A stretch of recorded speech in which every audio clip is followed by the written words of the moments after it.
Well, she did hand in that resignation, Tom, but she didn't agree with the findings of that ICAC report that was released yesterday by the Chief Minister, Michael Gunner.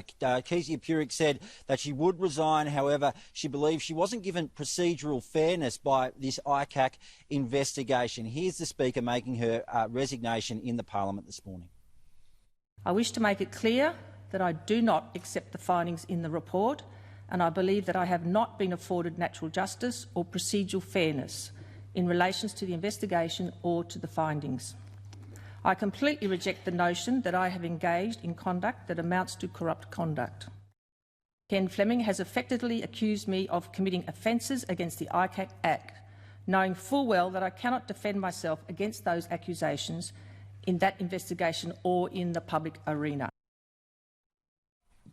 Now, this ICAC report, Tom, all relates to a story we broke way back in November 2018. Now, that story alleged that there had been efforts by the Speaker's office to interfere in attempts by two other MLAs, Terry Mills, the former CLP Chief Minister, and his deputy, Robin Lambley, to set up a new political party here in the Northern Territory, the North Australia Party. Now, the questions were all around whether Kezia Purick, the Speaker herself, was involved. We'd revealed that her executive assistant, Martine Smith, had actually contacted businessmen in Queensland who had already registered that name, the North Australia Party, and suggested that they should object to the registration of that party name here in the Northern Territory as a way to stifle Mr Mills. Now, Kezia Purick had always denied any involvement in that. In fact, she released a statement saying that she'd had no knowledge of what was going on, that Martine Smith had acted alone and that she had reprimanded Martine Smith for her actions. Well, the ICAC investigation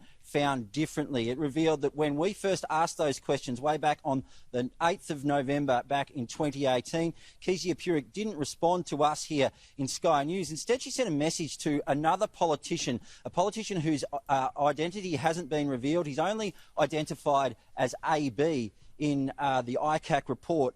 In that, he actually says, Matt Cunningham, she actually says in that message, Matt Cunningham, on to me doing research into Queensland re-question of name of party for Mills & Co. If you get asked, deny, deny, deny. Now, on the back of that information and other information that was presented as part of that ICAC investigation, the ICAC Commission have found that Kezia Purick had been engaged in corrupt conduct, first in the fact that she had been involved in these actions, and secondly, that she had misled the ICAC Commission as part of its investigations. Now, Robin Lambley is the now Deputy Leader of Territory Alliance. That was the name that was chosen for the party, not the North Australia Party after all. She had some savage words just now in Parliament for not just Kezia Purick, the Speaker, but also members of the Labor Party and the CLP.